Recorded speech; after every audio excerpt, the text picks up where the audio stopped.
बोलो श्रीमद् भगवद गीता की जय। गीता माता जय जय गीता माता भक्त जन की संकट दास जन की संकट তুমি কি মোদের সাথা আছে। জয় জয় গীতা মাতা সুধা দয়া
श्री कृष्ण गोविंद राधा रानी की, श्रीमद् भगवत गीता पाठ की, आज के आनंद की। শ্রীমদ্ ভগবত গীতা যদি দেহতত্ত্বের দিক দিয়ে বিচার করা হয়, তাহলে আমাদের মানব দেহটা হলো একটা রথ। বুঝতে পেরেছেন? আমাদের দেহের মধ্যে যে ইন্দ্রিয়গুলো আছে, 5টা জ্ঞান ইন্দ্রিয়, 5টা কর্মেন্দ্রিয়, এরা হলো ঘোড়া। এক একটা ইন্দ্রিয় তো এক এক দিকে টেনে নিয়ে যাচ্ছে। ইন্দ্রিয়ের লাগাম হলো কি? আমাদের মন। মন দিয়ে ইন্দ্রিয়কে লাগাম, মানে ঘোড়ার লাগাম। ঘোড়ার লাগাম কি হলো? মন। আচ্ছা, এখন অর্জুনের রথের সারথি কে ছিলেন? ভগবান শ্রীকৃষ্ণ। তো তিনি ঘোড়ার লাগাম ধরে যেদিকে টাইনেছেন, ঘোড়া তো সেই দিকে গিয়েছে। সারথি যেদিকে ধরে ঘোড়ার লাগাম ধরে টানবে, ঘোড়া সেই দিকে যাবে। গীতার দ্বারা বুঝাচ্ছেন অর্জুন যেমন তিনার রথের সারথি ভগবান শ্রীকৃষ্ণকে বানিয়েছেন, তোমরা তোমাদের দেহ রথের সারথি ভগবান শ্রীকৃষ্ণকে বানাও। অর্থাৎ এই দেহরথের মধ্যে ভগবান শ্রীকৃষ্ণকে বসাও। হরি এসো হে আমার হৃদয় সিংহাসনে।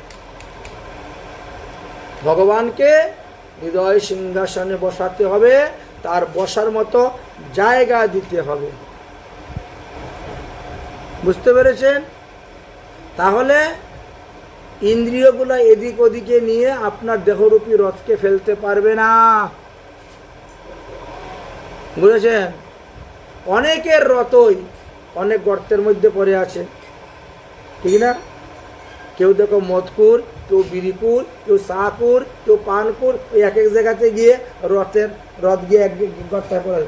একাদশী ব্রতের দিন পর্যন্ত পান ছাড়তে পারে না। ও পান খায় না, পানে ওকে খেয়ে নিয়েছে।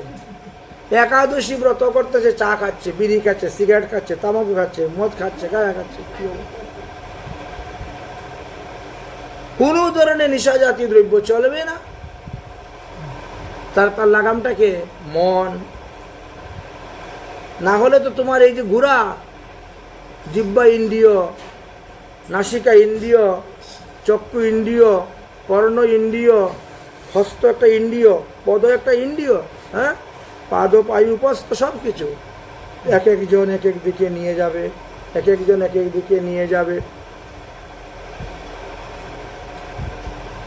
তাহলে এই রথটা কোন রাস্তা দিয়ে চলে? বলে শব্দরূপী, বিষয়রূপী রাস্তা দিয়ে চলে। শব্দ, স্পর্শ, রূপ, রস, গন্ধ, এই তো 5টি। এই 5টি রাস্তা দিয়ে চলছে। এক একটা ইন্দ্রিয় এক একটা। চক্ষু রূপ দেখে, কর্ণ শব্দ শুনে, জিহ্বা রস আস্বাদন করে, নাসিকা গন্ধ, ত্বক স্পর্শ। এক একজন এক একটা সুখ, এক একজন এক একটা আনন্দ নিচ্ছে।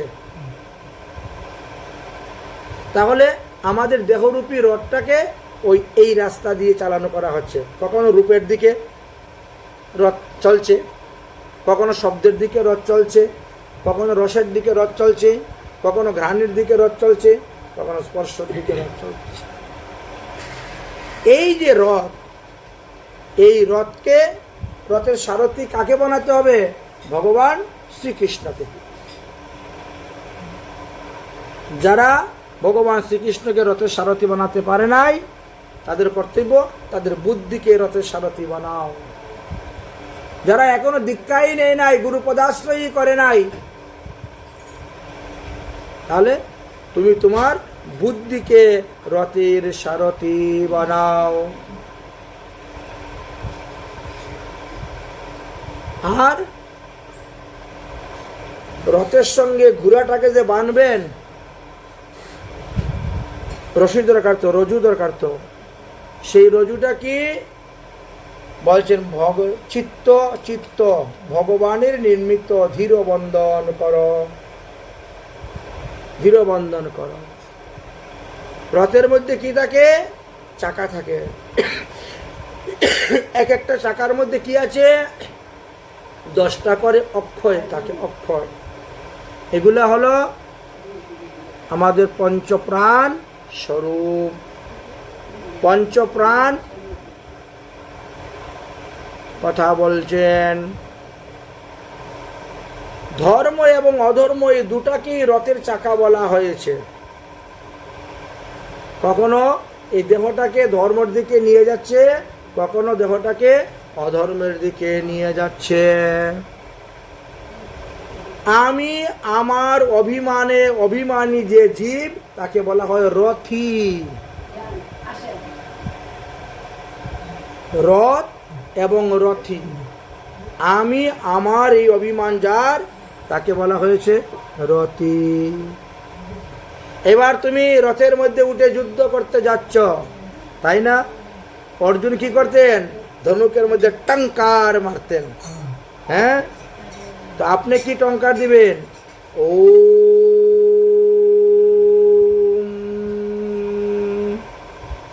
এই শব্দটি হলো আপনার যুদ্ধের টঙ্কার, ধনুকের টঙ্কার। ওম ইতি একাক্ষর। কিন্তু এই একাক্ষর হলেও ওর ভিতরে ব্রহ্মা বিষ্ণু মহেশ্বর আছেন। ওমের মধ্যে ব্রহ্মা বিষ্ণু মহেশ্বর আছেন। তাহলে বানটা মারবেন কি? বলছেন জীবাত্মা হলো বান।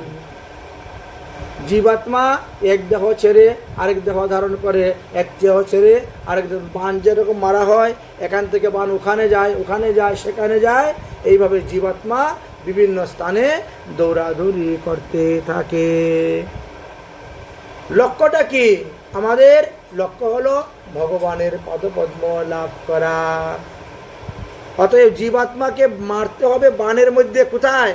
ভগবান শ্রীকৃষ্ণের চরণে যাতে গিয়ে লাগে। বুঝলেন? শুদ্ধ জীবাত্মা বান, এবং লক্ষ্য হলো পরমাত্মাকে গিয়ে ধরা, পরমাত্মার সঙ্গে লীন হয়ে যাওয়া। যদি কেউ তার জীবাত্মাকে পরমাত্মার সঙ্গে লীন করতে পারে তাহলে তার জন্ম সফল, তবে তার মনুষ্য জন্ম সার্থক হলো।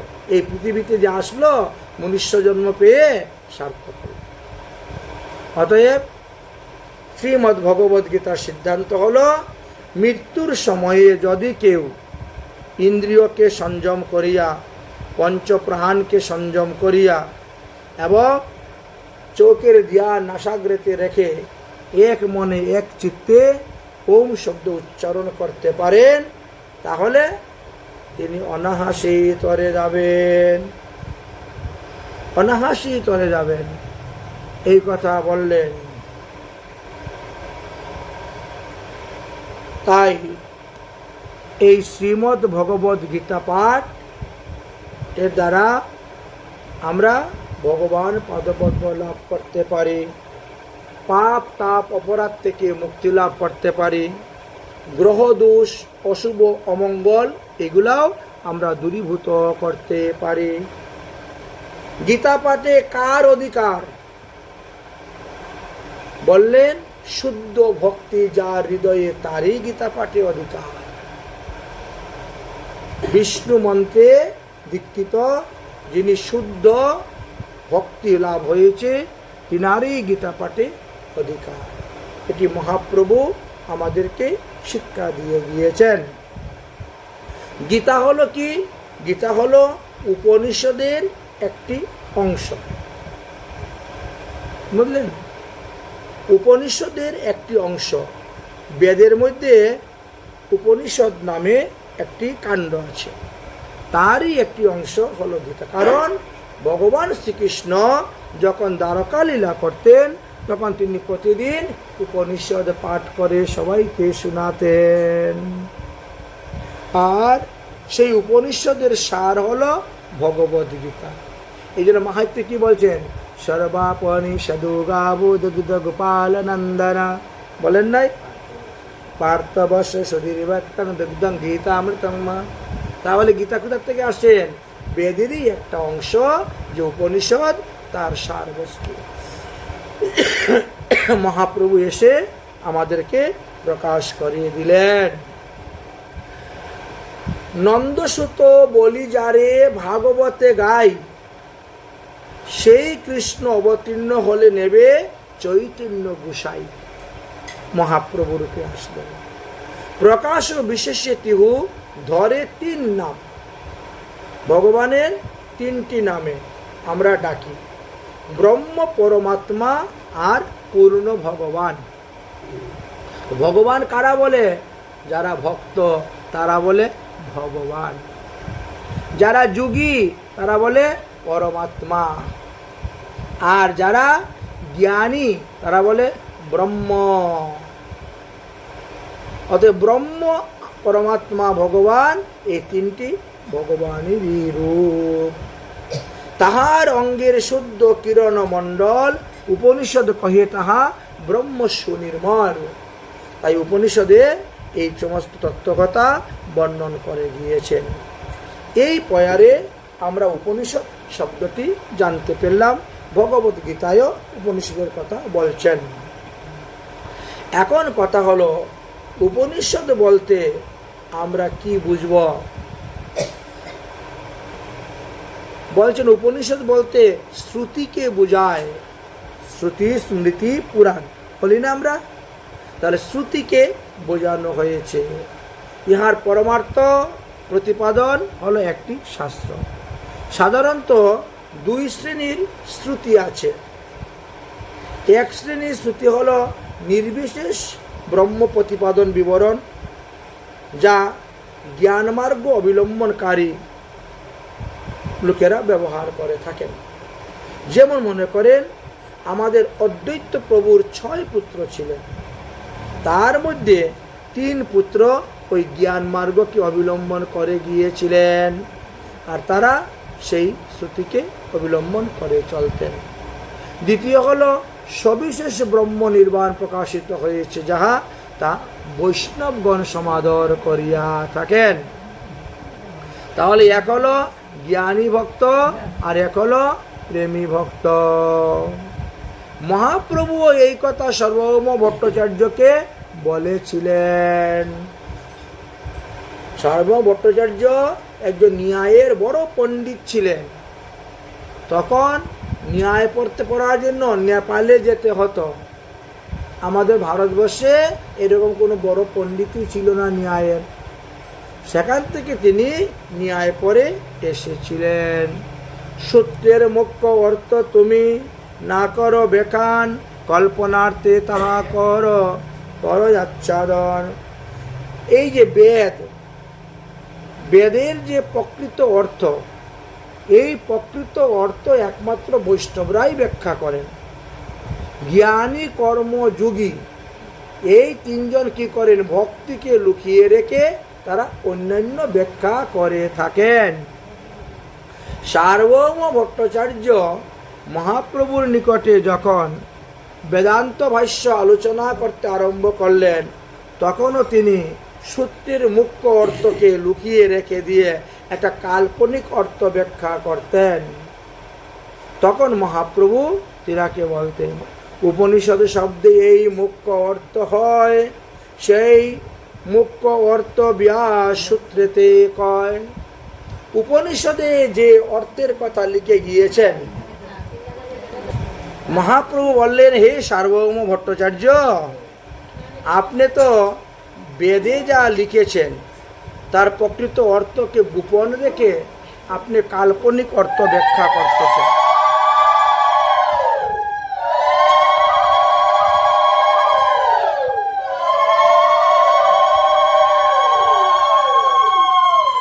এবার বেদের ভাষ্য, বেদের ভাষ্যই হলো শ্রীমদ্ ভাগবত মহাপুরাণ।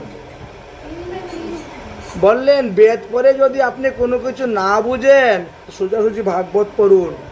বেদের ভাষ্য হলো ভাগবত। সুতরাং অন্য কারো ভাষ্য আপনার পড়ার দরকার নাই, দেখার দরকার নাই। এখানে উপনিষদ বলতে শ্রুতিকে বোঝানো হয়েছে।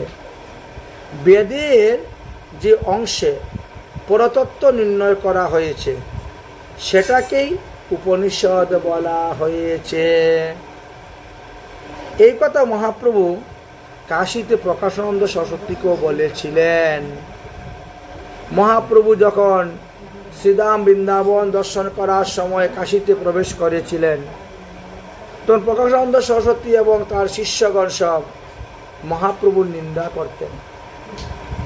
আপনারা আমার কথা কি বলবো, যে স্বয়ং ভগবান মহাপ্রভু তারও নিন্দা করতেন। কি বলতেন? যে মহাপ্রভু তিনার নিজের সন্ন্যাস ধর্ম উনি জানেই না, সন্ন্যাস ধর্ম কাকে বলে। সন্ন্যাসী হইয়া করে নর্তন গায়ন, বাবুকদের সঙ্গে ঘুরে বেড়ায়, ধুলায় গড়াগড়ি গায়, এগুলো সন্ন্যাসীর ধর্ম নয়। নবীন সন্ন্যাসী সে ধর্ম কিছুই নাহি জানে, কত কথা বলতেন। মহাপ্রভু শুনেও কিছু উত্তর দিতেন না। মহাপ্রভু ভক্তগণ বলতেন, আপনি একটু প্রতিবাদ করুন, না হলে আমরা এইভাবে কত আর এই সমস্ত নিন্দা শুনব। সাধু নিন্দা, গুরু নিন্দা, বিষ্ণু নিন্দা শ্রবণ করতে নাই, এগুলো শ্রবণ করাও অপরাধ। কিন্তু আমরা কাশীতে বাস করি, আমাদেরকে দেখলে পরে এইভাবে বলে, কি করবো? মহাপ্রভু ঠিক আছে, আমি একটু বৃন্দাবন থেকে ঘুরে আসি, তারপরে বলব। বৃন্দাবন থেকে ঘুরে আসলেন, তারপরে বসলেন প্রকাশানন্দ সরস্বতীর সঙ্গে তর্কযুদ্ধে বসলেন। প্রকাশানন্দ সরস্বতীকে সেই তর্কযুদ্ধে প্রভু হারিয়েছিলেন। প্রভু কহিলেন, বেদান্ত সূত্র সব ঈশ্বর বচন, ব্যাস রূপে কহিল তাহা শ্রীনারায়ণ। বেদের সমস্ত বেদান্ত সূত্রের অর্থ ভাগবতে সম্পূর্ণভাবে বর্ণন করে গিয়েছেন। অতএব ভাগবতের যে সিদ্ধান্ত, এখানে কোনো ভ্রম, প্রমাদ, বিপ্রলিশ, কর্ণাপটবতা কোনো দোষ নাই। ঈশ্বরের বাক্যে নাহি দোষ এই সব। ব্যাসদেব তো ঈশ্বর অবতার, ভগবানের 17তম অবতার নিয়ে এসেছেন। অতএব উপনিষদের সহিত সূত্রে কহে এই তত্ত্ব, মুখ্য বৃত্তি সেই অর্থ, পরম মহত্ব। তাহলে এবার বোঝা গেল উপনিষদ বস্তুটা কি, উপনিষদ কোথার থেকে আসছে, আর গীতাই বা আমাদের কোথার থেকে এসেছেন। উপনিষদ কাকে বলে যদি কেউ প্রশ্ন করেন, তদুত্তরে বলা যাবে যে বেদের জ্ঞান কাণ্ডমূলক গ্রন্থগুলিকে উপনিষদ বলা হয়েছে। জ্ঞানের উপনিষদ অনেক প্রকার আছে। ঈশ উপনিষদ, কূট উপনিষদ, কেন উপনিষদ, মুন্ডক উপনিষদ, এইভাবে অনেক অনেক উপনিষদের কথা আমরা দেখতে পাই। উপনিষদ সমূহের প্রধানত ব্রহ্মের তত্ত্ব নিরূপণ করে গিয়েছেন। সুতরাং উপনিষদের সূত্র অনুসারে আমরা এই শ্রীমদ্ ভগবদ গীতা জানতে পেরেছি। সূত্র কাকে বলা হয়?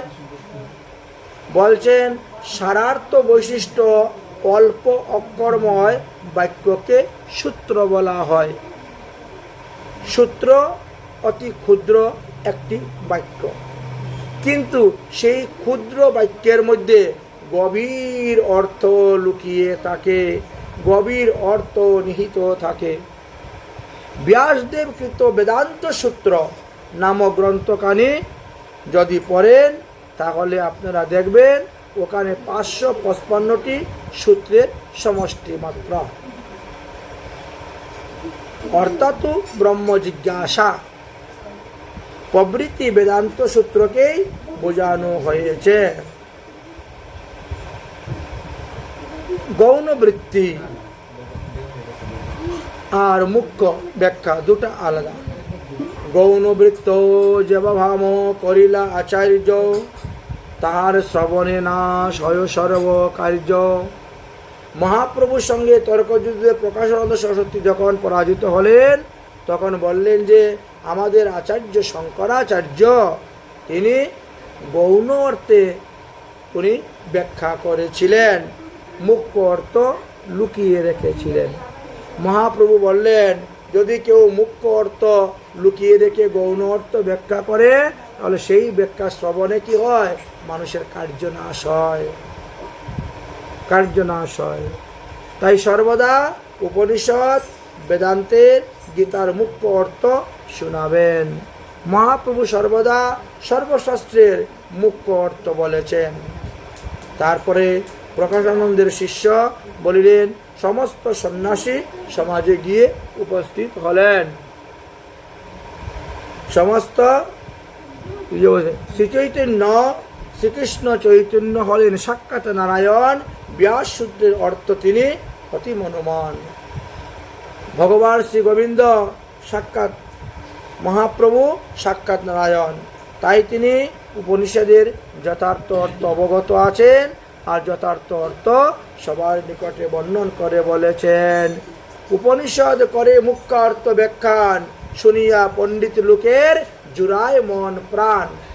সুসিদ্ধান্ত ব্যাখ্যা করতে হবে, অপসিদ্ধান্ত কুসিদ্ধান্ত কখনো ব্যাখ্যা করতে নাই, মন গড়া কখনো ব্যাখ্যা করতে নাই। শাস্ত্রে যাহা বর্ণন করা আছে তাহাই আপনাকে ব্যাখ্যা করতে হবে।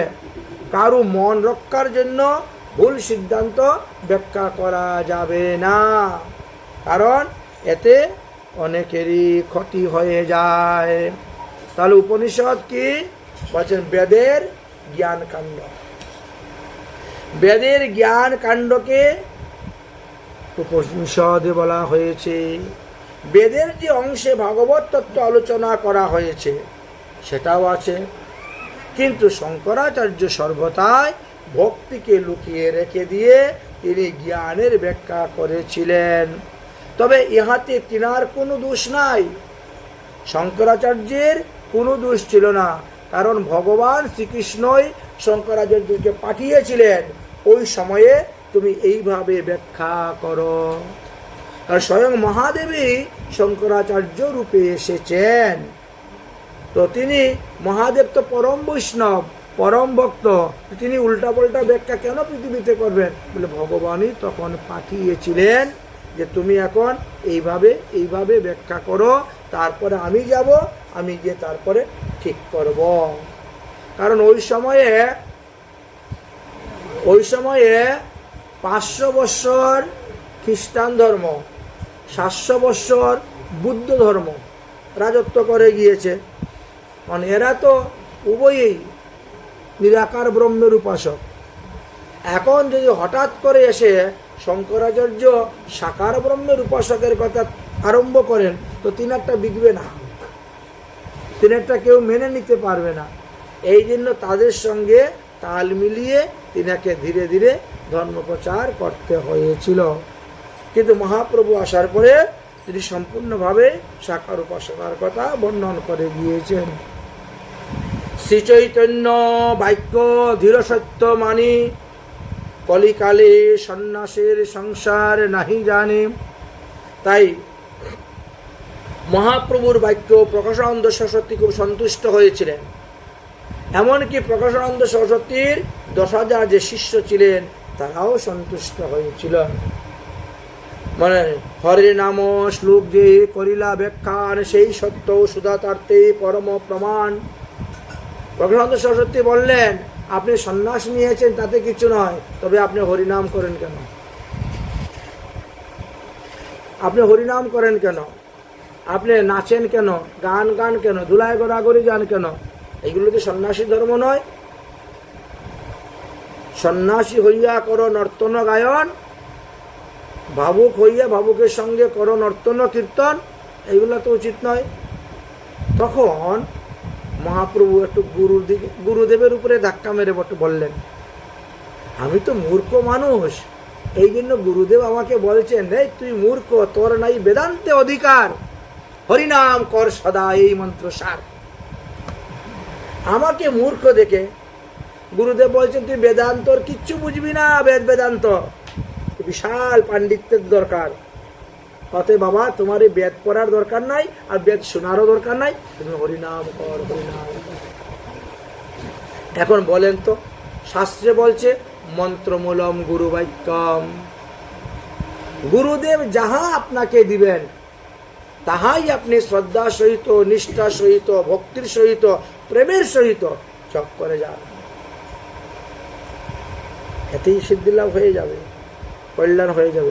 যদি গুরু পাদ পদ্মে আপনার ভক্তি থাকে, যদি গুরু পাদ পদ্মে আপনার নিষ্ঠা থাকে, তাহলে গুরুদেব যে মন্ত্র দিয়েছেন সেই মন্ত্রই আপনি পার হয়ে যেতে পারবেন।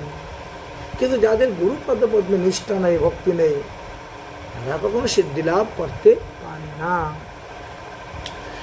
তাই বলছেন গুরুদেব আমাকে মূর্খ দেখে আমাকে বলছেন তোমার বেদান্তে অধিকার নাই, তুমি হরিনাম করো। এবার আমি হরিনাম করতে তো শুরু করলাম, তারপরে হরিনাম করতে কখন যে আমি কাঁদি, কখন যে আমি নৃত্য করি, কখন যে আমি হাসি, কখন যে আমি ধুলায় গড়াগড়ি যাই, সেটা আমিও বুঝি না, আমিও জানি না। এখন লোক সবাই কি বলে, নিমাই পণ্ডিত হইল পাগল। সবাই বলে নিমাই পণ্ডিত পাগল।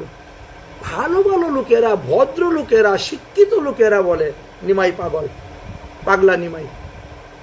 একদিন আমি গুরুদেবের কাছে গেলাম, গিয়ে বলছি কিবা মন্ত্র দিলা গুসাই, কিবা তার ফল, জপিতে জপিতে মুরে করিল পাগল। গুরুদেব বলছেন ওরে ওটা পাগলামি নয়, ওটা অষ্টসাত্ত্বিক ভাব। যারা তোমাকে পাগল বলে এরা ধর্মের ধ জানে না। এগুলো কি পাগলামি? পাগলামি নয়, পাগলামি নয়, এগুলি অষ্টসাত্ত্বিক ভাব। এই ভাব সহজে মানুষের শরীরে আসে না।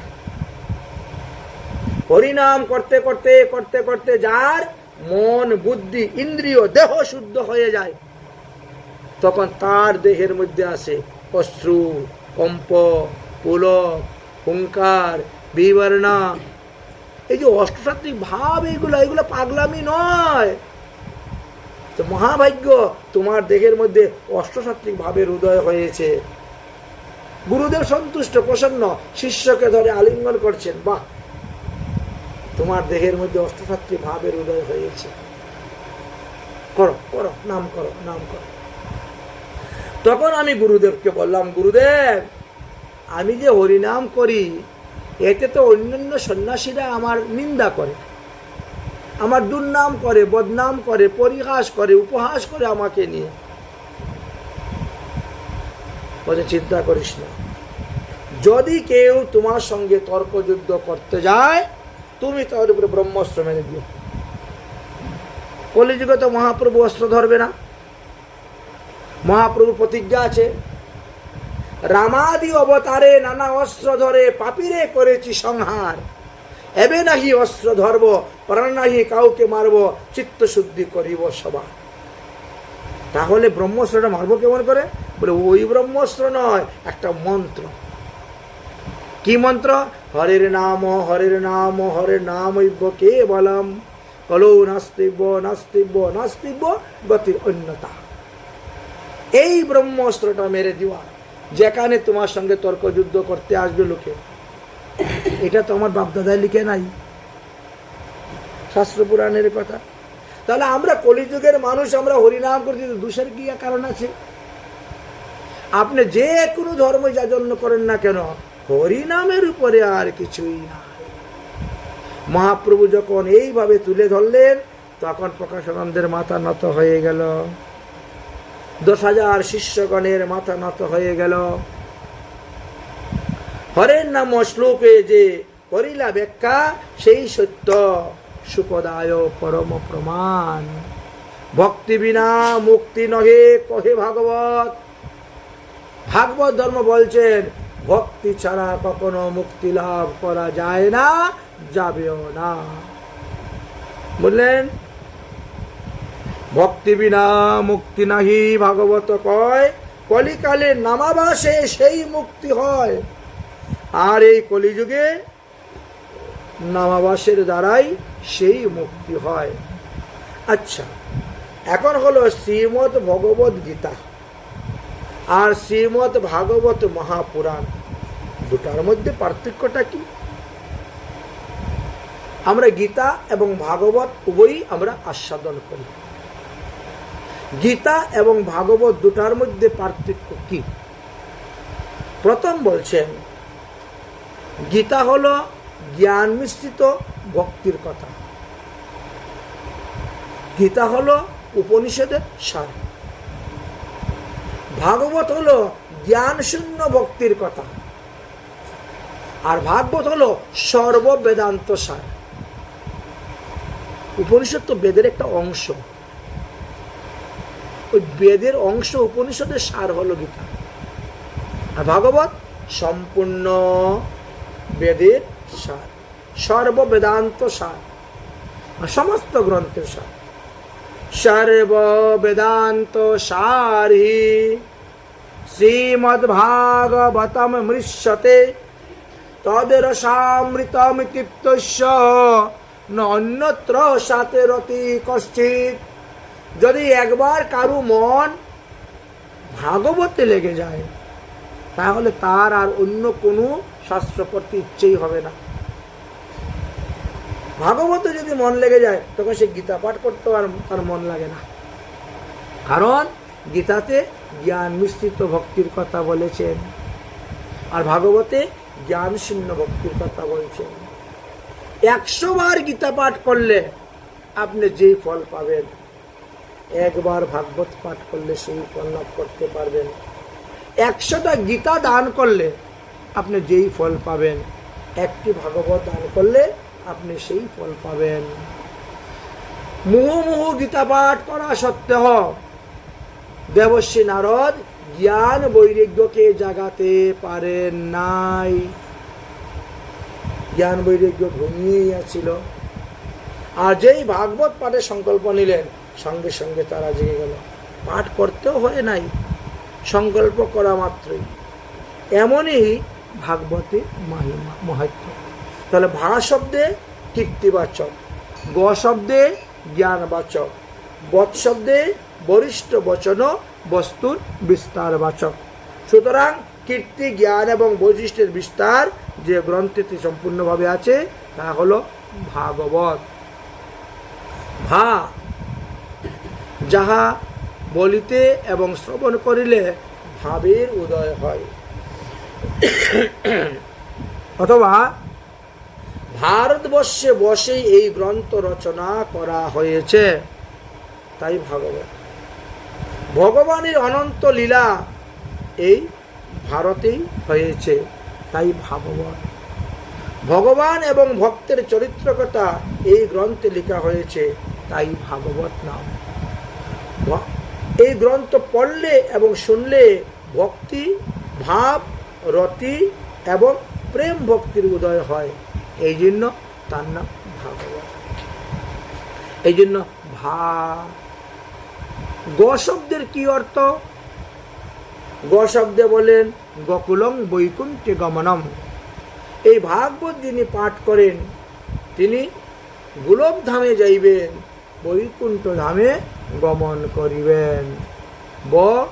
বোধ অভ্যাস সব দূর হয়ে যাবে, অশুদ্ধ মন আপনার শুদ্ধ হয়ে যাবে, আর তো ভবসাগর তরে যাবেন, ভবসাগর থেকে উদ্ধার হয়ে যাবেন। ঐশ্য ভাগবত নামং ব্যাসেনম কীর্তিতম। এই ভাগবত নামটা ব্যাসদেব দিয়েছেন। এই গ্রন্থের নাম কেন ভাগবত হলো? যে ব্যাসদেব স্বয়ং দিয়েছেন। ভারতের ভূষণ ও ভূষত্বেন, ভারতবর্ষের ভূষণ এবং কীর্তির কথা লেখা আছে। গৈম্যতে ক্রিয়মানন্তম বিষ্ণু প্রবঞ্চন বিশ্বকে বেষ্টন করিয়া ভগবান বিষ্ণু সৎপুরুষ রূপে বিরাজ করিতেছেন। বাসুদেবেন কীর্তম প্রকাশিতম। স্বয়ং বাসুদেব ব্যাসদেব রূপে এসে এই গ্রন্থ রচনা করে গিয়েছেন।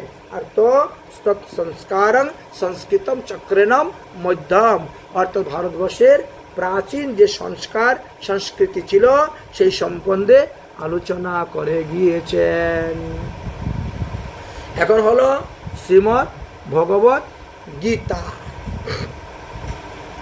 ভাগবত যেমন জয়ন্তী আছে, তেমন গীতাও জয়ন্তী আছে। ভাগবতের আবির্ভাব হয়েছিল ভাদ্র মাসে পূর্ণিমা তিথিতে। ভাদ্র মাসের পূর্ণিমাকে বলা হয় শ্রীমৎ ভগবত জয়ন্তী। আর গীতা হয়েছিল অগ্রহায়ণ মাসের শুক্লপক্ষে মুক্ষদা একাদশী দিবসে গীতা আবির্ভাব হয়েছিলেন, এই জন্য তাকে বলা হয় গীতা জয়ন্তী। এইভাবে ভাগবত জয়ন্তী এবং গীতা জয়ন্তী উভয়ই আমরা পালন করে থাকি। ভাগবত যেমন ব্যাসদেব রচনা করেছেন, গীতাও তেমনিভাবে ব্যাসদেবী রচনা করে গিয়েছেন। তো গীতা শব্দের অর্থ কি? বললেন যে গই ধাতু গীতার্থে ব্যবহার করা হয়। ধাতুর সঙ্গে প্রত্যয় যুক্ত হয়ে শব্দের উৎপত্তি হয়, এটি হলো ব্যাকরণগত ভাষা। তাই গই ধাতু গীতার্থে, গীত মানে গান, গান গাওয়া অর্থে, গীতার্থে সঙ্গে তুয়া প্রত্যয় যুগে এখানে গীতা শব্দটি নিষ্পন্ন হয়েছে। অর্থাৎ ভগবান শ্রীকৃষ্ণের মুখনিসৃত বাণী হলেন এই গীতা, সেটাকে শাস্ত্রে লিপিবদ্ধ করা হয়েছে। ভগবান শ্রীকৃষ্ণকে নিমিত্ত করে সমস্ত বিশ্ব মানুষের কল্যাণের জন্য এই পরম তত্ত্বগুলা প্রকাশ করে গিয়েছিলেন। বেদ বেদান্ত উপনিষদ সমূহ হল গাভী স্বরূপ, শ্রীকৃষ্ণ তাহার দোহনকর্তা, অর্জুন হলেন বৎস এবং গীতার অমৃতময় বাণী হল দুগ্ধ স্বরূপ। আমরা যারা ভক্তবৃন্দগণ আছি, আমরা সেইটি পান করি, মানে শ্রবণ করি। শ্রীমদ্ ভগবত গীতামৃতম বা সুধামৃতম আমরা পান করিয়া থাকি। এই জন্য মাহাত্ম্যতে কি বলেছিলেন? সর্বপনিষদু গাবু দুগ্ধ গোপাল নন্দন পার্থবশ সুদীর্ভক্তম দুগ্ধম গীতা প্রথম, এই কথা বলছেন। আচ্ছা, এই গীতা পাঠের দ্বারা আমাদের কি লাভ হইবে?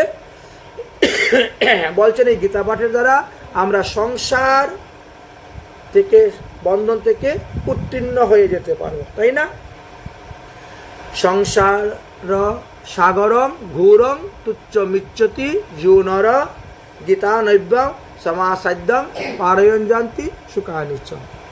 যদি কেউ প্রতিদিন শ্রদ্ধা সহিত, ভক্তি সহিত, প্রেমের সহিত এক অধ্যায় হলেও গীতা পাঠ করেন, বেশি না করেন, যদি এক অধ্যায় করেও গীতা পাঠ করেন, তথাপিও তার মঙ্গল।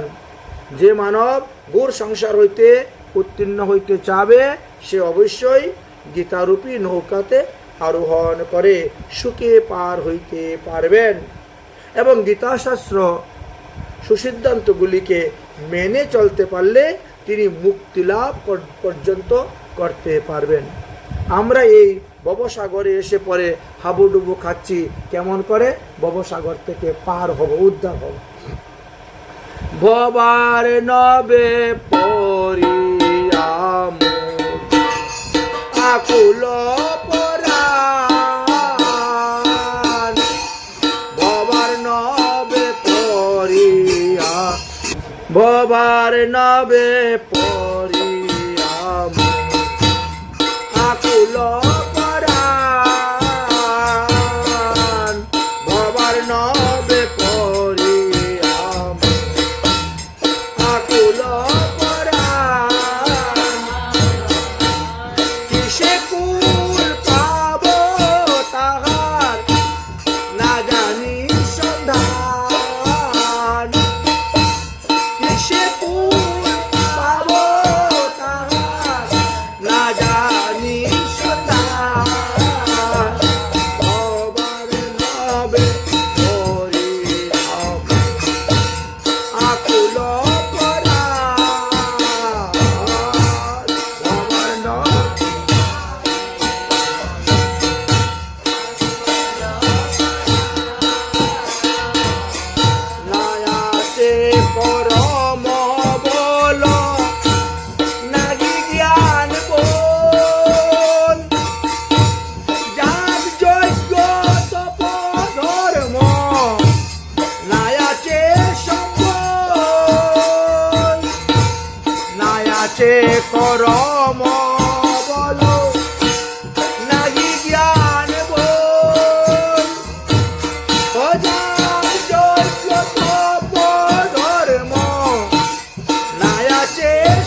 যারা লেখাপড়া জানে না তারা কি করবে?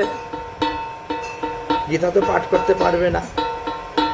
আচ্ছা, শ্রবণ করতে গেলেও এখন যার কাছে যাইবে সে তার সময় মতো না পাঠ করবে, আপনার সময় মতো সে তো পাঠ করে শোনাবে না।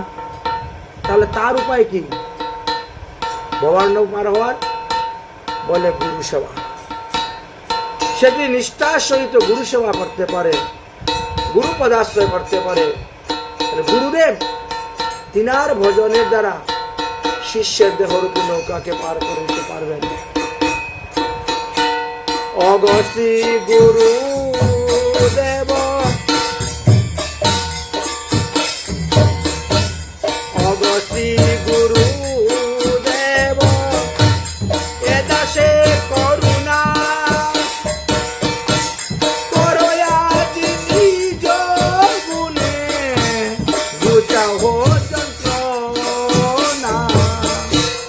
অগসি গুরু দেব এ দাসে করুণা করয়া নিজ গুণে গুচাহ যন্ত্রণা। তোমার চরণ তরি করিয়া আশ্রয়, তোমার চরণ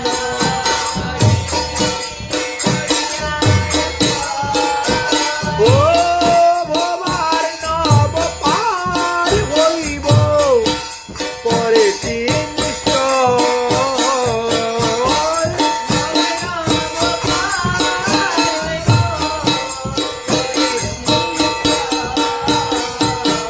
তোমার চরণ তরি করিয়া আশ্রয়, তোমার চরণ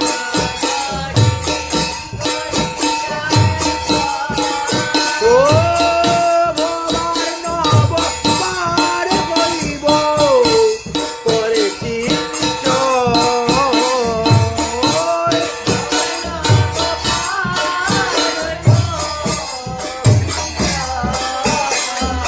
ভবার নবে পরিয়াও আকুল করার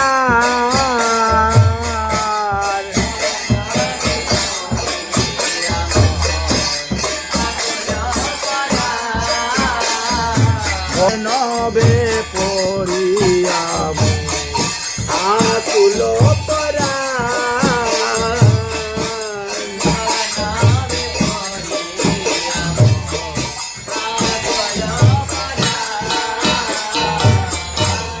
তাহলে এক দেখলাম আমরা গীতারূপী নৌকাকে আশ্রয় করলে আমরা পার হয়ে যেতে পারব।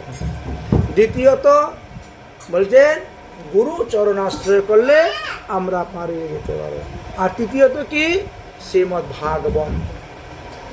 ওখানে বললেন তমাদিদেবং করুণা নিধানম তমাল বর্ণম সহিতাবতারম অপার সংসার সমুদ্র সেতুম ভজাম্যহম শ্রী ভাগবত স্বরূপম। আর বললেন যদি ভাগবত গ্রন্থের পাঠন করেন পূজন করেন ভগবত ভক্তের সেবা করেন তাহলেও আপনি উদ্ধার হয়ে যাবেন। আর কিভাবে আমরা এই সংসার সমুদ্র পার হইতে পারবো?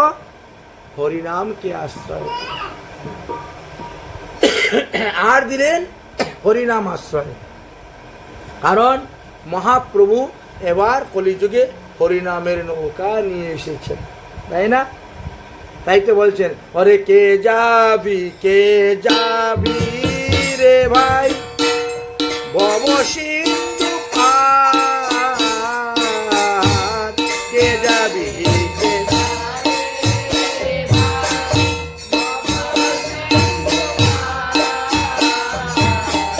ধন্য কলির যুগের চৈ ধন্য অবতার।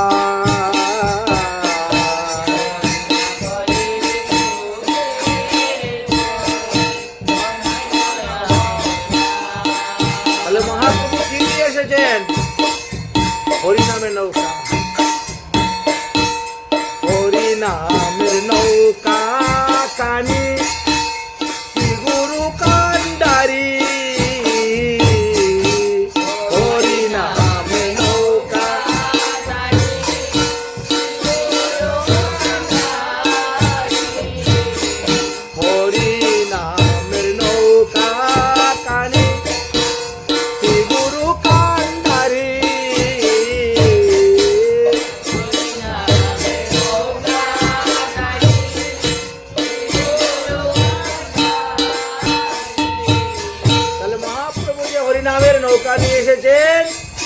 সেই হরিনামটা পাবেন কোথার থেকে? গুরুপদাশ্রয় করে, গুরুদেবের মুখ থেকে। এবার গুরুদেব হলেন আপনার দেহরূপী নৌকার মাঝি। আপনার দেহটা হলো একটা নৌকা, সংসারটা হলো আপনার সমুদ্র, সংসার সমুদ্র। মধ্যে দেহরূপী নৌকার মধ্যে মালপত্র বোঝাই করেছে কি? পাপ আর পুণ্য। পাপ পুণ্য রূপী মালপত্র নৌকার মধ্যে বোঝাই করে সংসার সমুদ্র দিয়ে আপনি যাচ্ছেন ভব নদীর পরে পারে চলে যাওয়ার জন্য। ভবার্ণব পার হবেন।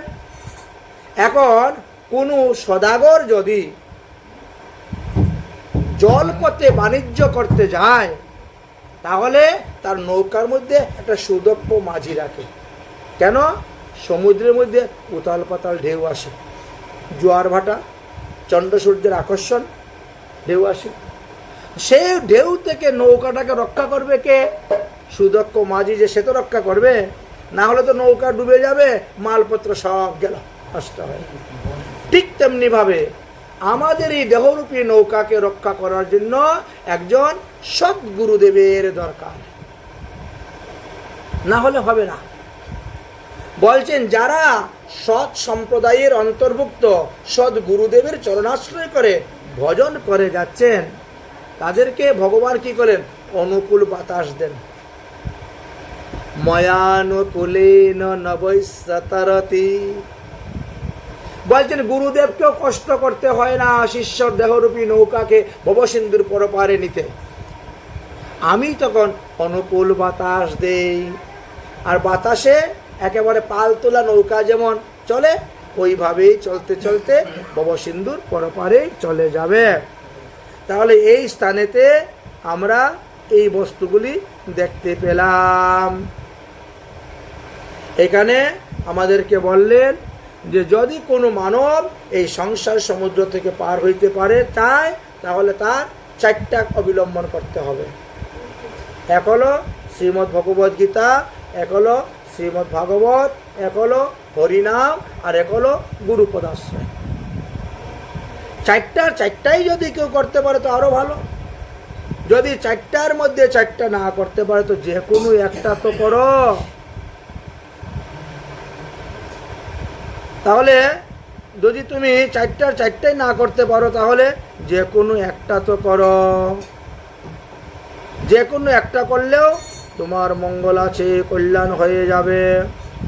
সুতরাং আমরা এখানে দেখতে পেলাম যে গীতা পাঠের দ্বারা আমরা সারূপ্য মুক্তি, সাযুজ্য মুক্তি, সামীপ্য মুক্তি, ষষ্ঠী মুক্তি আদিও লাভ করতে পারব। গীতা পাঠের এমনই মাহাত্ম্য কথা। সুতরাং গীতা পাঠের জন্য দেখেন ভগবান কি করছেন, উনি পাত্ররূপে এই বৎসরূপে কাকে বানালেন? বৎসরূপে অর্জুনকে বানিয়েছেন। অর্জুনকে বৎসরূপে বানিয়ে সেই দুগ্ধ আরোহণ করেছিলেন। ঠিক তেমনিভাবে শ্রীমদ্ ভাগবতে পিতু মহারাজের চরিত্র আছে। সেই সময়ে পিতু মহারাজ পৃথিবীকে যখন দহন করেছিলেন, তিনিও ওই এক একজনকে এক একভাবে বৎস বানিয়ে বিভিন্ন পাত্রের মধ্যে বিভিন্ন জিনিস সংগ্রহ করেছিলেন। এই কথা আমরা দেখতে পাই, শুনতে পাই। অতএব পাত্র হলো আসল। পাত্রের উপরে নির্ভর করে কোন বস্তু কোন পাত্রতে দিলে পরে, কোন বস্তু কোন পাত্রতে রাখলে পরে সেটা ভালো থাকবে, ইত্যাদি ইত্যাদি কথা আমরা জানতে পাই। এখন বলছেন সম্পূর্ণ গীতা পাঠ করা তো ভালো। কেউ যদি প্রতিদিন পুরা 18 অধ্যায় গীতা পাঠ করে, তাহলে তিনি জ্ঞান লাভ করতে পারবেন, সিদ্ধি লাভ করতে পারবেন, পরমপদ লাভ করতে পারবেন। যদি কেউ তার অর্ধেক 9 অধ্যায় গীতা পাঠ করেন, তথাপিও তিনি একটি গাভী দান করলে যেই ফল পাওয়া যায় সেই ফল লাভ করতে পারবেন। যদি কেউ তৃতীয় অংশ মানে 6 অধ্যায় গীতা পাঠ করেন, তথাপিও তিনি সোমযাগের ফল লাভ করতে পারবেন। সোমযাগ একটা যজ্ঞ, সোমযজ্ঞ, সোমযাগের ফল লাভ করতে পারবেন। যদি প্রতিদিন 3 অধ্যায় গীতা পাঠ করেন তাহলে তিনি গঙ্গা স্নানের ফল লাভ করতে পারবেন। যদি কেউ প্রতিদিন 2 অধ্যায় গীতা পাঠ করেন তাহলে তিনি ইন্দ্রলোকে গমন করতে পারবেন এবং 1 কল্পকাল পর্যন্ত তথায় বাস করতে পারবেন। যদি কেউ প্রতিদিন 1 অধ্যায় গীতা পাঠ করে তাহলে তিনি রুদ্রলোকে গমন করিতে পারিবেন এবং রুদ্রলোকে চিরকাল বাস করতে পারবেন। যদি কেউ অর্ধ অধ্যায় 1 অধ্যায়ের অর্ধেকটা পাঠ করেন তাহলে তিনি 100 মন্বন্তর কাল পর্যন্ত সূর্যলোকে বাস করিতে পারিবেন। যিনি প্রত্যহ 1 হইতে 10টি শ্লোক প্রতিদিন 10টি শ্লোক পাঠ করেন তথাপিও তিনি 10,000 বৎসর পর্যন্ত চন্দ্রলোকে বাস করতে পারবেন। আচ্ছা, তারপরে বললেন মৃত্যুকালে যদি কাউকে গীতার শ্লোক শুনিয়ে দেওয়া হয় তাহলে তিনিও দেহান্তে পরম পদ লাভ করতে পারেন। অন্তিমকালে গীতা পাঠ শ্রবণ করতে করতে যদি কেউ দেহত্যাগ করেন তাহলে তিনিও সমস্ত পাপ থেকে মুক্ত হইয়া যান। গীতা গ্রন্থ বক্ষে ধারণ করিয়াও যদি কেউ প্রাণ ত্যাগ করে তাহলে তিনি বৈকুণ্ঠে গমন করে বিষ্ণুর লোকে বাস করিতে পারেন। 1 অধ্যায় গীতা গ্রন্থ সহিত যুক্ত যদি কারো মৃত্যু হয় তথাপিও তিনি পরজন্মে আবার মনুষ্য দেহ লাভ করিতে পারেন। এতটাই গীতার মহিমা বললেন। আর যদি কিছুই পারে না, আমার মতো গণ্ডমূর্খ কেউ থাকে আসন্ন মৃত্যু সময়, বলে তাহলে গীতা গীতা গীতা গীতা বলতে থাকে। গীতা শব্দ উচ্চারণ করেও যদি কেউ মারা যায়, আচ্ছা হরে কৃষ্ণ রাম ইত্যাদি নাই বা আসলো তো ভুলে গেছে, হ্যাঁ, যদি কেউ গীতা এই শব্দ উচ্চারণ করেও মারা যায় তাহলে উত্তম গতি লাভ হয়। এই জন্য বলছে ওই তোমাদের মেয়ের নাম গীতা রাখিও। সারাদিন গীতা গীতা বলে, গীতা এদিকে আয়, গীতা ওদিকে যা, গীতা ওটা খা, গীতা ওটা করিস নাই কেন? ওই গীতা গীতা বলতে বলতে অভ্যাস হয়ে যাবে, আসন্ন মৃত্যুর সময় গীতা কই গো। আমার মা যখন যাবেন কৃষ্ণ কোথায়, তাহলে এই তো হয়ে গেল কল্যাণ, ঠিকই আছে। হ্যাঁ, এই জন্য গীতা শব্দ উচ্চারণ করিতে করিতেও যদি কারো মৃত্যু হয় উত্তম কথা।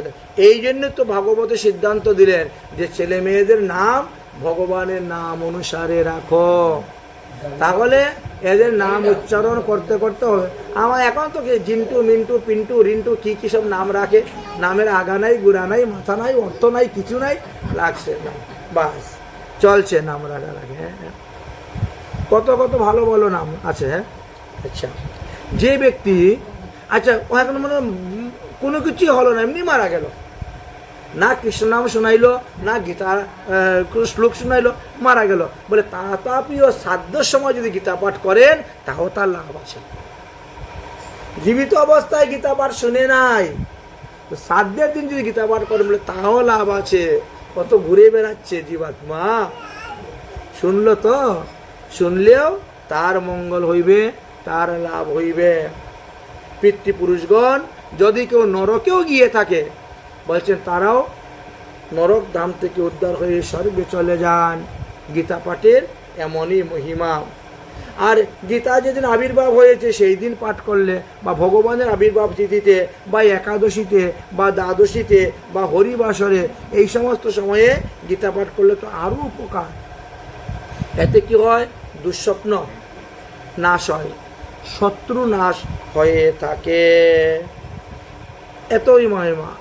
গীতা পাঠের স্থান বিশেষ ফল লাভ। মনে করেন আপনি শালগ্রাম শিলা সামনে রেখে গীতা পাঠ করছেন, বা ভগবানের বিগ্রহ দেবালয়, শিবালয়, তীর্থে, গঙ্গার তীরে, নদীর তীরে, যোগাসনে, সিদ্ধপীঠে, এই সমস্ত জায়গাতে গীতা পাঠ করলে অতি সৌভাগ্য লাভ করা যায়। গীতা পাঠের দ্বারা সিদ্ধি লাভ করা যায়। যদি কেউ কঠিন রোগে ভুগেন, রোগ থেকে মুক্তির জন্য সংকল্প করে গীতা পাঠ করতে পারে। আপনি যশ লাভ করতে চান, সংকল্প করে গীতা পাঠ করতে চান। আপনি স্ত্রী রত্ন লাভ করতে চান, সংকল্প করে গীতা পাঠ করেন। আপনি পরম সুখ লাভ করতে পারেন, সংকল্প করে গীতা পাঠ করেন।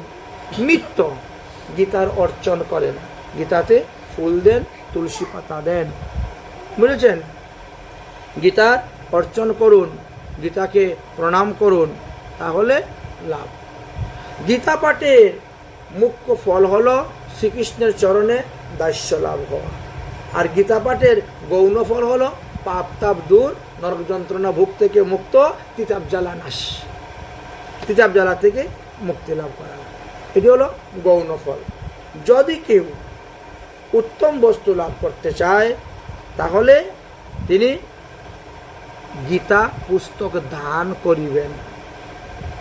মনে করো আপনার মনে মনে একটা বাসনা আছে, কামনা একটা আছে, কিন্তু ওটা সিদ্ধি হচ্ছে না, তখন আপনি কি করবেন?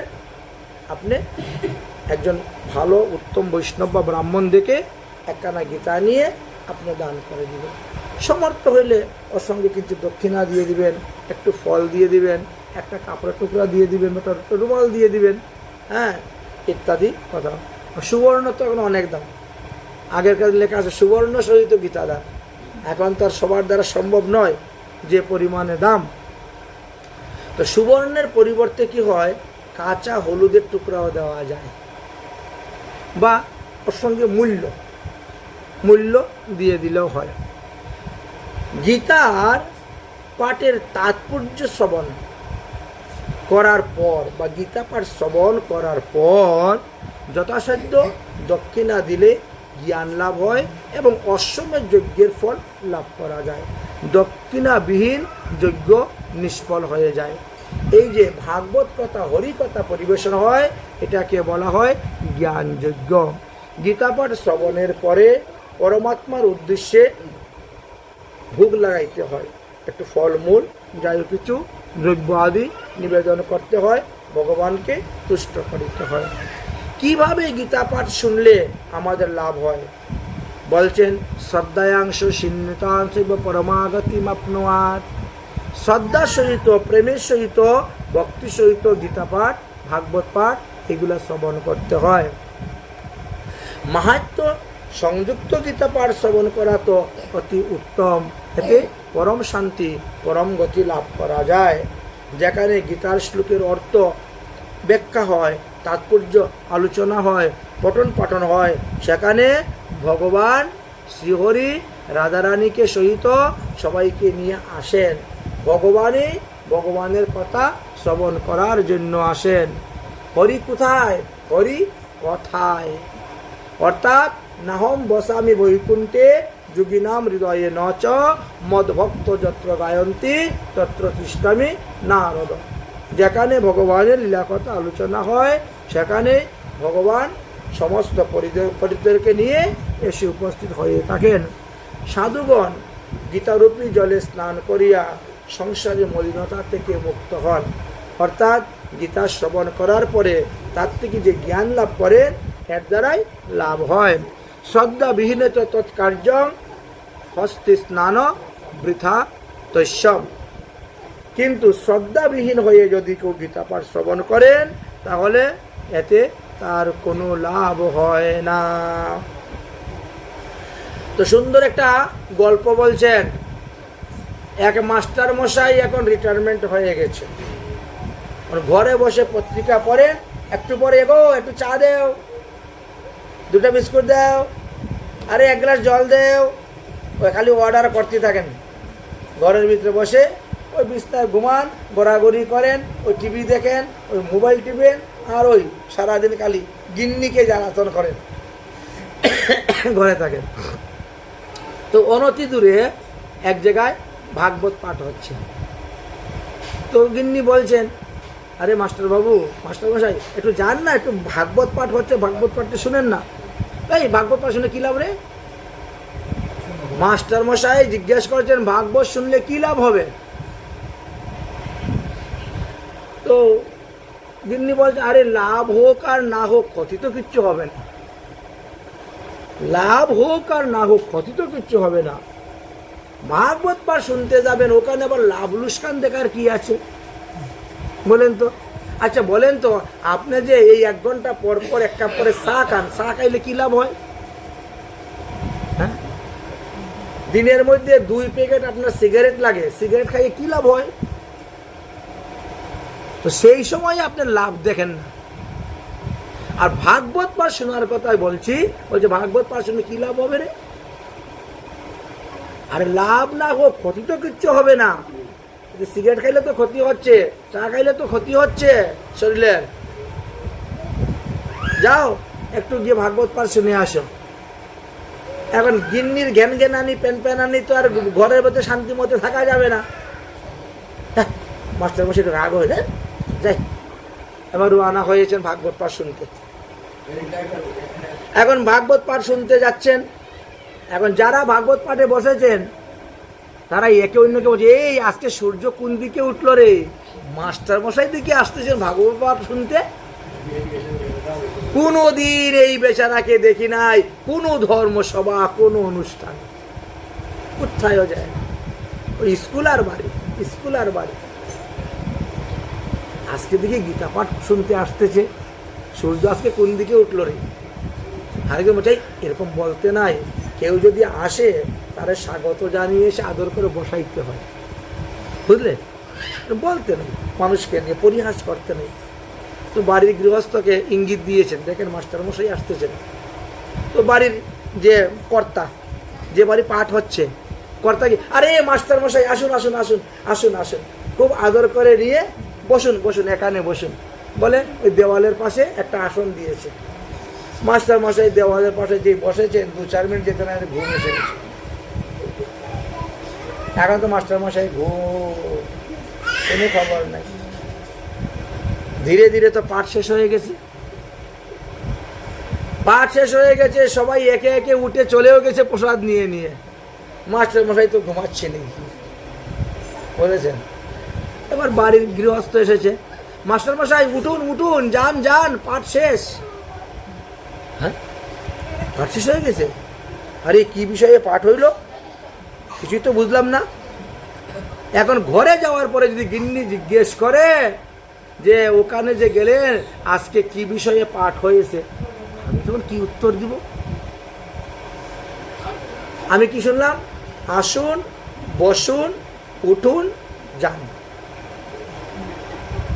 তাই তো? আসার সময় খুব আদর করে আসুন আসুন বসুন বসুন করে, আর পরে বলছে উঠুন উঠুন যান যান, পাঠ শেষ। তাহলে শিখলাম কি এসে, শুনলাম কি এসে? আসুন বসুন উঠুন যান, বাস এই হয়ে গেল। এখন এইটাই চিন্তা করে আর হাসে আর যায়, হাসে আর যায়। হাসতে হাসতে বাড়ি থেকে উপস্থিত হয়ে গেছে। গিন্নি তো বড় সন্তুষ্ট প্রসন্ন, এতক্ষণ মাস্টারমশাই ছিলেন না, আরামসে একটু ঘুমটুম হয়েছে ভালোই। কি ব্যাপার, পাঠে যে গেলেন, পাঠ কি শুনে আসলেন? বলে আর বলিস না, যা সুন্দর পাঠ হয়েছে, আজকে থেকে আমি কালকে থেকে রেগুলার প্রতিদিন পাঠ শুনতে যাব। আগে যদি জানতাম তাহলে কি ঘরে বসে থাকতাম রে, আমি প্রতিদিন পাঠ শুনতে যেতাম। ওখানে তো ঘুমের কেউ ডিস্টার্ব করে না, বলতে না নিষেধ, আরামসে ঘুমাচ্ছে, কেউ অসুবিধা করছে না। আগে জানলে আমি প্রতিদিন যেতাম, তবে এখন থেকে আর কোথাও বাদ দিব না, যেখানেই গীতা পাঠ হোক ওখানেই যাব। শুনলেন কি, প্রসঙ্গটা কি হয়েছে? বলে ওসব তুমি বুঝবে না। বাবু, আমিও তো মধ্যে মধ্যে যাই গীতা পাঠ শুনতে, কোন প্রসঙ্গ নিয়ে আলোচনা করবো তুমি বুঝবে না। আর বলো না, বলবো কি, আসুন বসুন উঠুন যান।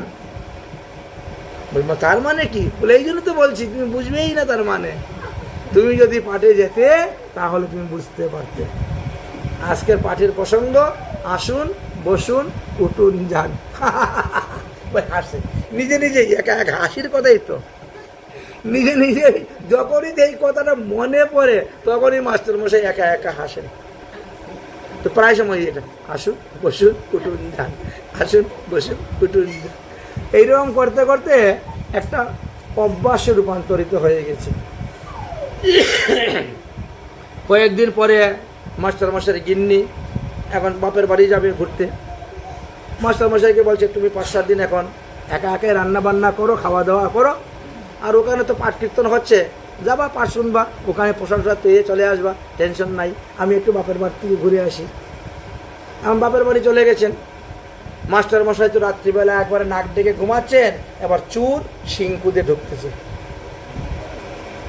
চুর শিংকুদে ঢুকতেছে, মাথাটা চুর ঢুকিয়ে দিয়েছে, পেট পর্যন্ত ঢুকে গেছে ঘরের ভিতরে। মাস্টার মশাই ঘুমে নেশে বলছে আসুন, ওই যে ভাগবতে পাঠ শুনেছিল, মাস্টার মশাই ঘুমের করে বলছে আসুন। চুর বলে সর্বনাশ হয়ে গেছে রে, আমার এত চিনে ফেলেছে মাস্টার মশাই, না হলে আসুন বলে কি ডাকে। হ্যাঁ, চুর আস্তে আস্তে ঢুকে, আস্তে ধীরে ধীরে বলছে মাস্টার মশাই আপনি কিন্তু কাউকে বলবেন না আমি যে আপনার ঘরে চুরি করতে এসেছি, আপনি কিন্তু কাউকে বলবেন না, দোহাই ভগবানের বলছি, আমি কিন্তু কিচ্ছু চুরি করি নাই, আমি আবার এই ওইদিকে বেরিয়ে চলে যাব, আমি কিচ্ছু চুরি করবো না, আপনি কাউকে বলবেন না। মাস্টার মশাই বলছে বসুন। এবার মাস্টার মশাই পায়ের কাছে বসে গেছে, মাস্টার মশাইয়ের পায়ের মাঝে বসে গেছে, বসে একবার গিরগিরানি লেগেছে, একবার ভয়ে সর্বনাশ মাস্টার মশাই আমার চিনে ফেলেছে, এখন কি হবে উপায়।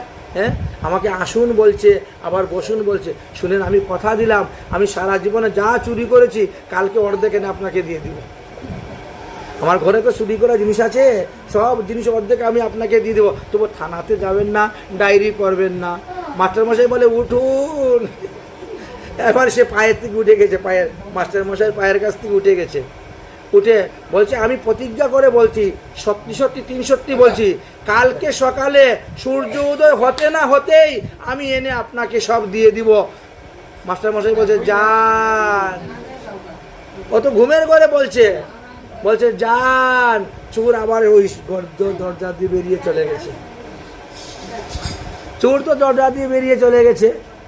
এবার সকালবেলা ভোরবেলা হতে না হতেই সূর্যোদয়ের আগে দেখা যায় এত বড় একটা ফুটলা মাথার মধ্যে নিয়ে চোর মশাই এসে উপস্থিত, এসে ডাকছে মাস্টার মশাই, মাস্টার মশাই দরজা খুলুন, দরজা খুলুন, আমি সব নিয়ে এসে গেছি, মাস্টার মশাই দরজা খুলুন, আমি সব নিয়ে এসে গেছি। মাস্টার মশাই ঘুরতে বলে কি নিয়ে আসছি, এর মধ্যে কি আছে, উনি তো কিছু জানেন না।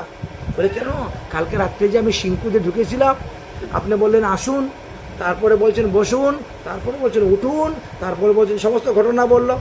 মাস্টার মশাই বলে সর্বনাশ, সত্যি তো।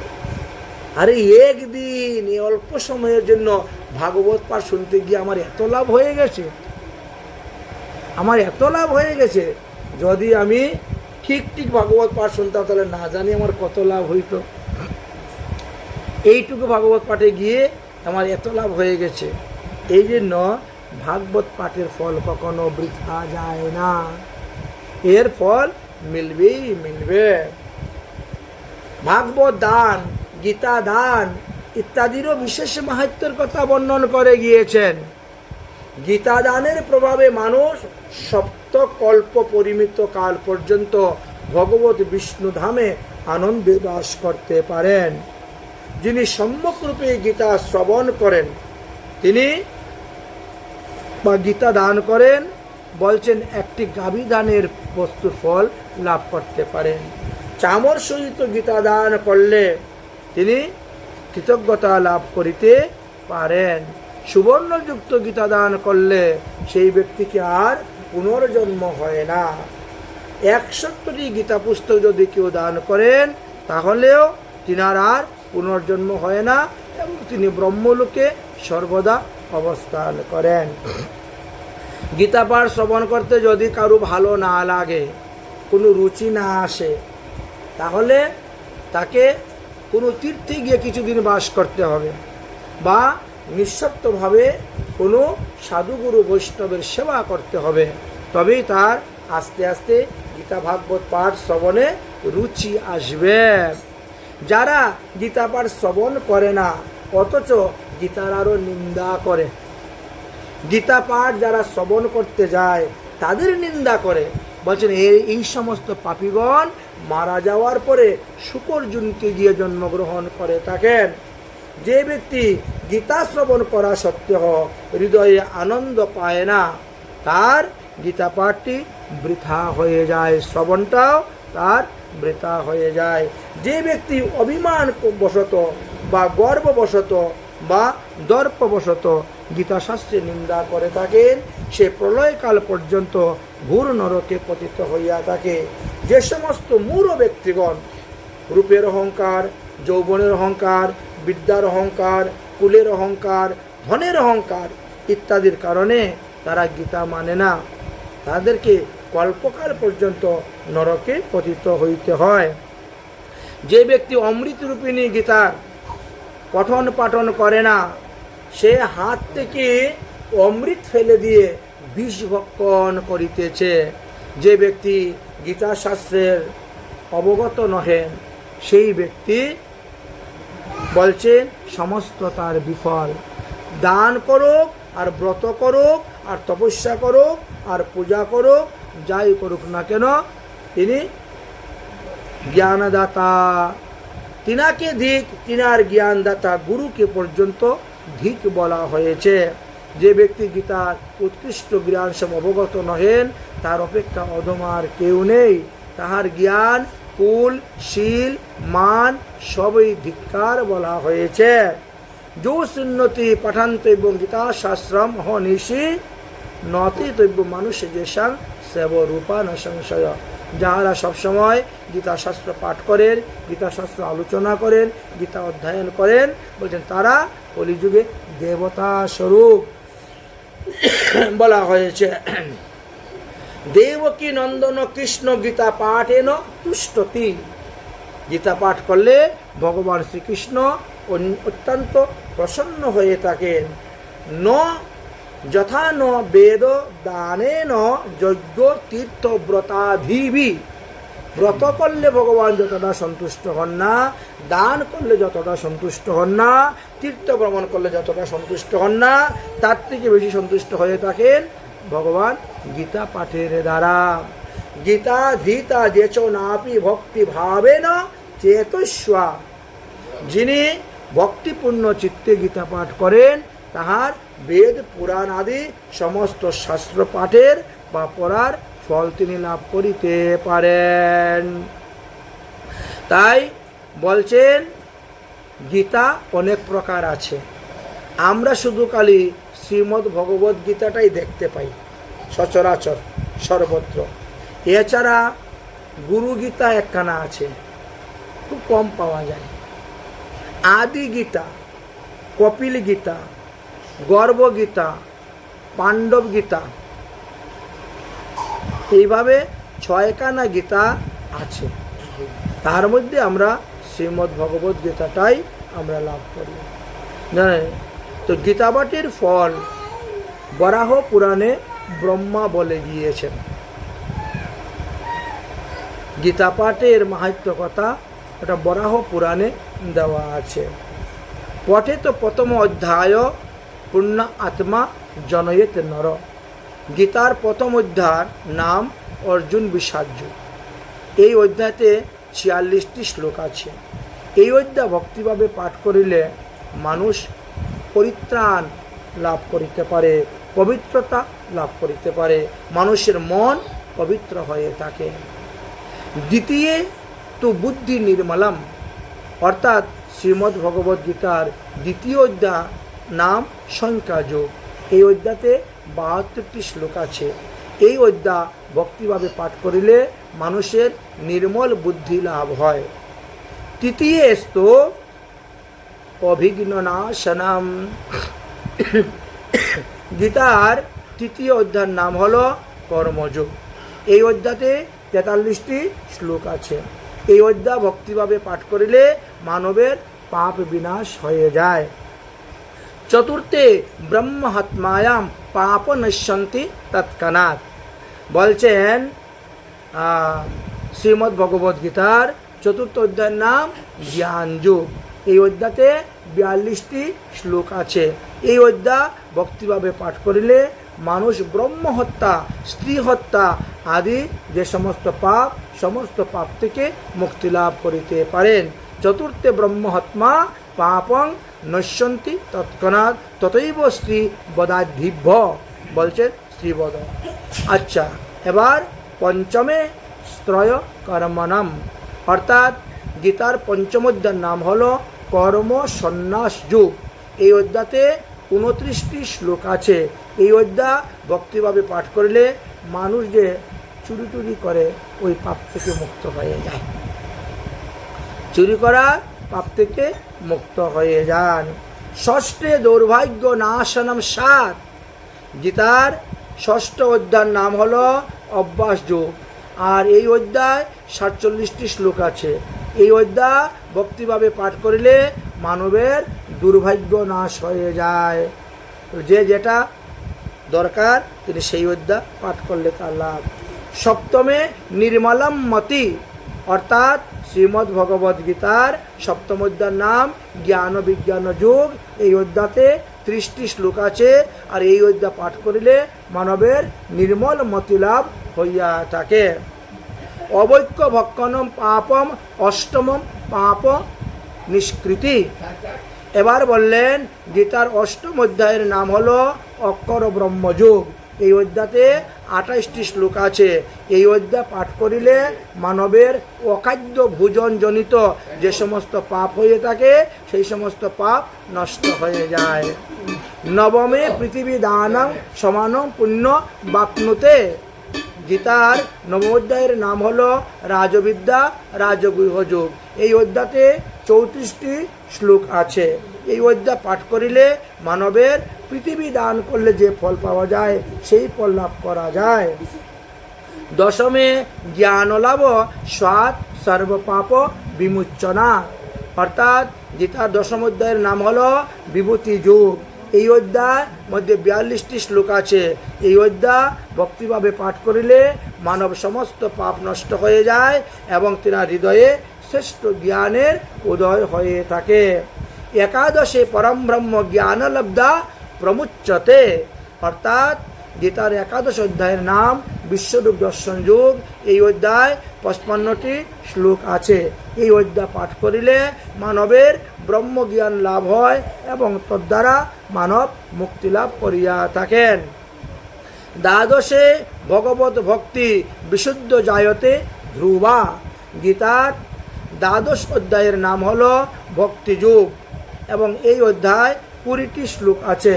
এই অধ্যায় ভক্তিভাবে পাঠ করিলে মানব ভগবানের প্রতি বিশুদ্ধ ভক্তি লাভ করিতে পারেন। ত্রয়োদশী জ্ঞান নেত্রম বিকাশাদ পুরুষং ভবেত, অর্থাৎ শ্রীমদ্ ভগবদ গীতার ত্রয়োদশ অধ্যায়ের নাম হলো ক্ষেত্র ক্ষেত্রজ্ঞ বিভাগ যুগ। এই অধ্যায়ের মধ্যে 35টি শ্লোক আছে। আর এই অধ্যায় পাঠ করিলে মানবের জ্ঞান চক্ষুর বিকাশ ঘটে এবং তদ্বারা তিনি দিব্য শক্তি লাভ করতে পারেন, দিব্য বস্তু দর্শন করতে পারেন। অশ্বমেধাধিকং পুণ্যম আপ্নতি তো চতুর্দশে, অর্থাৎ শ্রীমদ্ ভগবদ গীতার চতুর্দশ অধ্যায়ের নাম হলো গুণত্রয় বিভাগ যুগ। এই অধ্যাতে 27টি শ্লোক আছে। এই অধ্যায় পাঠ করিলে মানবের অশ্বমেধাদি যজ্ঞের ফল লাভ করিতে পারেন। জ্ঞানম নির্মলম সাদম যোগিং পঞ্চমেব ভবেত, অর্থাৎ পঞ্চদশে ভবেত। শ্রীমদ্ ভগবদ গীতার 50 অধ্যায়ের নাম হলো পুরুষোত্তম যোগ। আর এই অধ্যাতে 20টি শ্লোক আছে। এই অধ্যায় পাঠ করিলে মানবের নির্মল জ্ঞানের উদয় হয়ে থাকে এবং তিনি একজন যোগী ভক্ত হইতে পারেন। বর্তমানে আমাদের পুরুষোত্তম মাসও চলতেছে। যাই হোক, সংসার বন্দর মুক্তম লভেতে সুরশেষ তথা। গীতার ষোড়শ অধ্যায়ের নাম হলো দৈবাসুর সম্পদ বিভাগ যুগ। এই অধ্যাতে 24টি শ্লোক আছে। এই অধ্যায় পাঠ করিলে মানবের ভববন্ধন মুক্ত হয়ে যায়।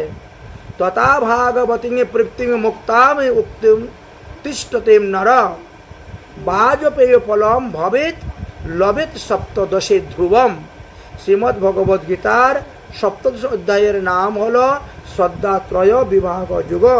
এই অধ্যাতে 28টি শ্লোক আছে। এই অধ্যায় ভক্তির সহিত পাঠ করিলে মানব বাজপেয় নামক যজ্ঞের ফল লাভ করিতে পারেন এবং ভগবানের প্রতি প্রগাঢ় ভক্তির উদয় হবে এবং মুক্তি লাভের পথ প্রশস্ত হয়ে যায়। ভক্তাচ অষ্টদশ অধ্যায় পঠেত ভাগ্যবান নর জ্ঞানাগ্নি দগ্ধ নৃসিঞ্জম মুক্তি মুক্তম্য ন সংশয়। গীতার 18 অধ্যায়ের নাম হলো মোক্ষযোগ। আর এই অধ্যায়ে 78টি শ্লোক আছে। এই অধ্যায়ে পাঠ করিলে ভক্তি সহিত মানবের জ্ঞান বন্যী দ্বারা সকল পাপকে বিনষ্ট করতে পারেন এবং ভগবান শ্রীকৃষ্ণের কৃপালাভ করতে পারেন। সমস্ত পটয়ের সুত কুলং ভক্তংশ্চ ন শক্যতে ভক্তাম অভিলাষিতাম কামানাম ব্রহ্ম সাহায্য মৃচ্যতি। বরাহ পুরাণে ব্রহ্মা বললেন, হে সুতমুনি, সম্পূর্ণ 18 অধ্যায় গীতা পাঠ করলে যেই ফল হয় আমি তাহা তোমার নিকটে বর্ণন করিতে সমর্থ নহেন, অসমর্থ। তবে এই কথা বলতে পারি যে তিনি এই জগতে সমস্ত ভোগ বিলাস করেও তিনি ভগবানের সাযুজ্য মুক্তি লাভ করতে পারবেন, অর্থাৎ ভগবান পরমাত্মার সঙ্গে তার আত্মা এক হয়ে যাবে। একে বলা হয় সাযুজ্য মুক্তি। বিশেষত ভবেতে বৎস প্রত্যেক অধ্যায়নম পঠেদ মহামত্র যত সংখ্যানং ভক্তমাপ্নোতি নিশ্চিতম। হে বৎস, হে সুতমুনি, যিনি ভক্তিভাবে গীতা প্রত্যেকটি অধ্যায় পাঠ করেন তিনি ইহলোকে সুখ শান্তি এবং পরলোকে পরম মুক্তি লাভ করিতে পারেন। এখানে আমরা আজকের মতো গীতা পাঠ বিশ্রাম দিব। তবে বিশ্রামের আগে একটা কথা বলি, ভগবান শ্রীকৃষ্ণের মুখনিসৃত বাণী হলেন এই ভগবদ গীতা। ব্যাসদেব এই গীতা গ্রন্থরূপে লিখেছেন। গীতাতে মোট 67টি শ্লোক আছে। তার মধ্যে ধৃতরাষ্ট্রের 1টি শ্লোক, সঞ্জয়ের 40টি শ্লোক, অর্জুনের 85টি শ্লোক আর ভগবান শ্রীকৃষ্ণের 574টি শ্লোক আছে। এইভাবে সম্পূর্ণ গীতা আলোচনা হয়েছে। অর্জুন কুরুক্ষেত্রের যুদ্ধস্থলে বিপক্ষীয় দলে নিজের আত্মীয় স্বজনকে দর্শন করে যুদ্ধ করিতে অনিচ্ছা প্রকাশ করেছিলেন। সর্বেশ্বর ভগবান শ্রীকৃষ্ণ সেই সকল অমূল্য উপদেশ তাকে প্রদান করেছিলেন, তাকে তার জ্ঞানটাকে প্রকাশ করার জন্য।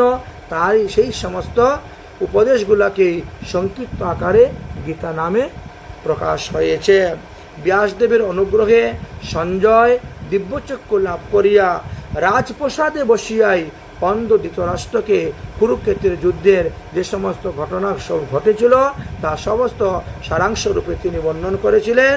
এটি হলো গীতার আলোচনা বিষয়। তাহলে আজকের মতন আমরা ভগবদ গীতা পাঠ এখানেই বিশ্রাম দিচ্ছি। অরে অবুঝি মন সদায় পর গীতায় অধ্যায়ন। অরে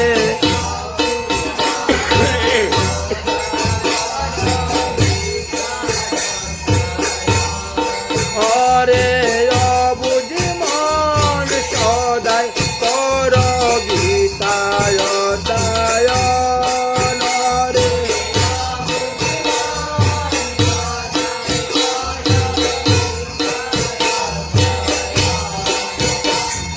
গীতা ভজ গীতা পূজ গীতা বাণী ধর। গীতা ভজ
তার মাহাত্মে তাহা করে কেব কুবর্ণন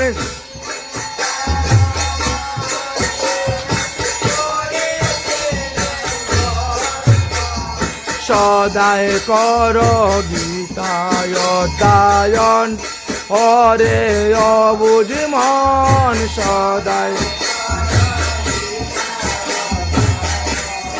হরে অবুঝ মন সদায় কর গীতায় দায়ন হরে অবুঝ সদায় কর গীতায় দায়ন।